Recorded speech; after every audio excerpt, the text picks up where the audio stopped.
Across the United States, white individuals increasingly voice unease about immigration shifts, economic pressures, and cultural transformations, often in private discussions or online spaces. Some might consider joining white advocacy groups to express these concerns, seeking entities that claim to protect their heritage or address perceived imbalances. Yet, the dominant white supremacist factions consistently fail to attract them. Their tactics, steeped in futility, apparent incompetence, and a misguided paramilitary focus, push white potential recruits away. Many perceive these groups as infiltrated by external forces or too disorganized to achieve anything meaningful. This exploration delves into how these dynamics discourage white people from organizing, highlighting the lack of credibility, strategic flaws, and self-defeating actions that undermine any pro-white movement. White supremacist tactics have a long history of failing to meet their stated goals. Past efforts to assert dominance through intimidation saw fleeting influence but crumbled under external pressure, their membership shrinking over decades. More recent attempts to rally support in public demonstrations aimed at unity ended in chaos, with clashes leading to significant setbacks and fractured alliances. These events reveal a recurring theme: bold public actions spark backlash rather than progress, deterring white individuals who might seek a voice within the movement. The internal disarray of these groups further alienates white supporters. Once prominent collectives lost their strongholds due to legal challenges and have since struggled to maintain cohesion, their numbers dwindling. Without clear leadership or sustainable resources, they rely on sporadic outbursts or online rants, offering no tangible advancements like policy shifts or community efforts. For white people considering involvement, this lack of structure signals a dead end, undermining any sense of purpose. Distrust in the integrity of these factions adds to white hesitation. Historical cases showed external agents infiltrating such circles to disrupt activities, planting seeds of suspicion. More recent instances, where individuals within these groups were found to be guided by outsiders encouraging reckless actions, deepen this skepticism. Official reports note that investigations into such factions often involve undercover participants, targeting them frequently. White potential recruits, wary of surveillance, pause when leaders face sudden repercussions or gatherings seem staged, fostering a sense of being monitored rather than supported. Even if authenticity were assured, the lack of strategic vision remains a barrier for white participation. Collectives that once held sway through written works fail to translate ideas into meaningful influence, their followings shrinking. Tallies of radical incidents show most are isolated outbursts rather than coordinated efforts. Without skills in persuasion, public engagement, or alliance building, tools used by successful advocacy bodies, these factions offer no clear path to address white concerns like immigration or economic displacement. For a pragmatic white individual, joining feels aimless when the focus stays on complaints rather than solutions.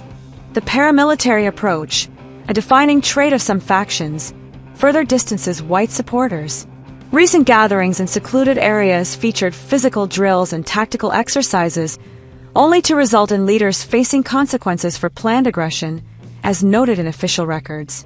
Similar sessions in past years led to comparable outcomes, with participants detained for intended violence.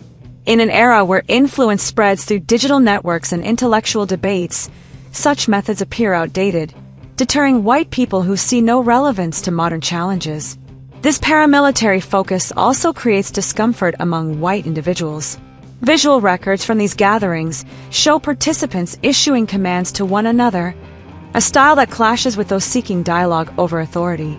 A former participant, speaking in a published account, described leaving after a training session where an unproven leader demanded physical tasks, labeling it humiliating. For a white person weighing involvement, the idea of being shouted at by unfamiliar figures with no established reputation is off-putting, especially when the result is enforcement actions rather than achievements. These tactics not only fall short but actively counteract their own intentions for white advancement.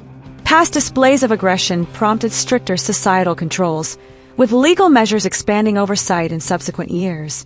Events tied to armed gatherings led to numerous detentions, strengthening efforts to curb radical behavior as outlined in governmental strategies. Such displays reinforce narratives of internal threats, inviting more regulation and isolation for white causes. If the aim is to preserve white identity, these actions attract the opposite: heightened scrutiny and marginalization. The perception of external manipulation intensifies this effect for white individuals. Historical cases where a leader was exposed as an informant set a precedent for doubt. Recent instances where members faced charges linked to guided actions reinforce the notion that these factions may serve opposing interests. Investigations uncovered evidence of hidden participants, fueling speculation about intentional sabotage. This erodes white confidence, as potential members question whether involvement benefits adversaries rather than their own cause. The wider impact is a stifling of white collective action. Population data reflects a gradual decline in white proportion, sparking unease. Yet, gatherings by these factions draw only sparse attendance, as noted in recent tallies, failing to harness this sentiment. Surveys indicate a majority of those aligned with conservative views reject radical white nationalism, citing its association with conflict and disarray. Frustrated white individuals turn to private complaints or online anonymity, avoiding factions that seem more obstacle than opportunity. In contrast, other advocacy models provide a different lens for white concerns. Organizations focused on broader rights use legal challenges and public campaigns to effect change, supported by substantial resources. Radical factions, lacking similar foundations and relying on minimal contributions, cannot compete.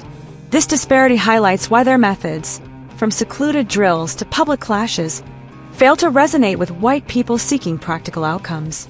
Ultimately, the ineffectiveness and absurdity of these factions create a vicious cycle for white participation. Recent detentions of participants in aggressive plots, covered by major outlets, drew widespread derision rather than backing. Such moments portray the white supremacist movement as laughable, discouraging involvement.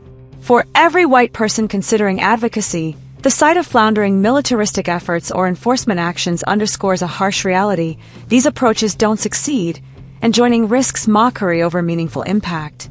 Without a shift to credible, thoughtful strategies, the impulse to unite around white identity remains suppressed, its potential squandered by the very entities meant to champion it.